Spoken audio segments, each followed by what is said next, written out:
What is going on, ladies and gentlemen? Once again, Michael or Legacy Kill HD back, and following numerous reports and rumors about Cyberpunk 2077 and CD Projekt RED's work environment, the studio has responded. So before I read this statement, it's important to understand some of the context of what CD Projekt RED is actually responding to.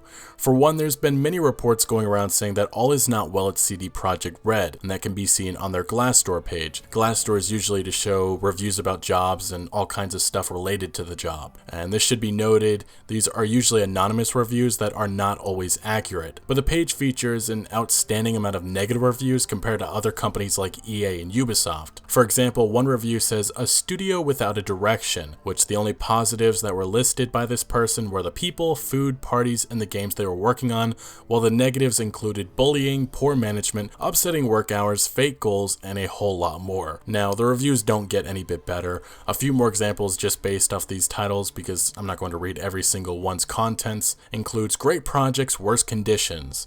I don't know how he pulled off The Witcher 3. Good stepping stone for your career if you're starting out, bad for your mental health otherwise. One just simply saying chaos, and the next saying avoid unless you have no choice. Yikes. But within the last few weeks, the page has been filled with a lot more positive reviews, which I'm not really too sure if this is damage control by CD Projekt RED. But anyway, now to the second thing that you need to know is directly involving Cyberpunk 2077.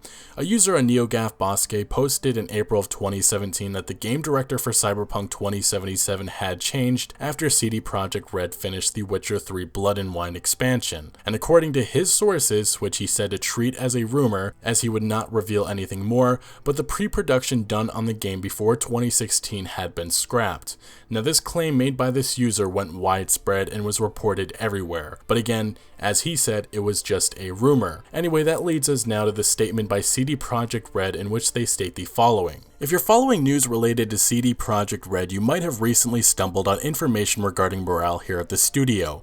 We normally avoid commenting on company reviews on spaces like Glassdoor, but this time around, especially in light of the fact that we haven't communicated anything about Cyberpunk 2077 for a long time and saw some gamers getting worried about the project, we'd like to elaborate on a few things. First off, we'd like to talk about the departures. In 2015, when we released The Witcher 3 Wild Hunt, we were over 200 developers strong, and that was the core crew of the studio. Since then, we've almost doubled the headcount and we're still hiring. Do people leave? Sure they do. We always wish them all the best and respect both their decision and the feedback they give us as the reason for their departure. We are continuously working on making RED a good workplace for everyone, but we also have a set of values that constitutes who we are and how we do things. So does a departure, even a high-profile one, mean that the project is in danger? One would need to be very courageous to base the future of a AAA role-playing game of such scope on one person or a few people. Every role-playing game we've ever developed seemed impossible to achieve at the moment we set out to create it. It took us 5 years to finish The Witcher 1, we had to make our own engine to complete The Witcher 2 Assassins of Kings, and we had to reinvent the way we made games to deliver an open world for The Witcher 3 Wild Hunt. When we start down the road to creating something, we know the destination and we're sure of one thing. Even if something feels impossible, it doesn't mean it is, and as it turns out, most often, things are perfectly possible. They just require a lot of faith, commitment, and spirit. This approach to making games is not for everyone. It often requires a conscious effort to reinvent the wheel, even if you personally think it already works like a charm. But you know what? We believe reinventing that wheel every frickin' time is what makes a better game. It's what creates innovation. It makes it possible for us to say we've worked really hard on something, and we think it's worth your hard-earned cash. If you make games with a close enough is good enough attitude, you end up in a comfort zone, and you know where the magic happens.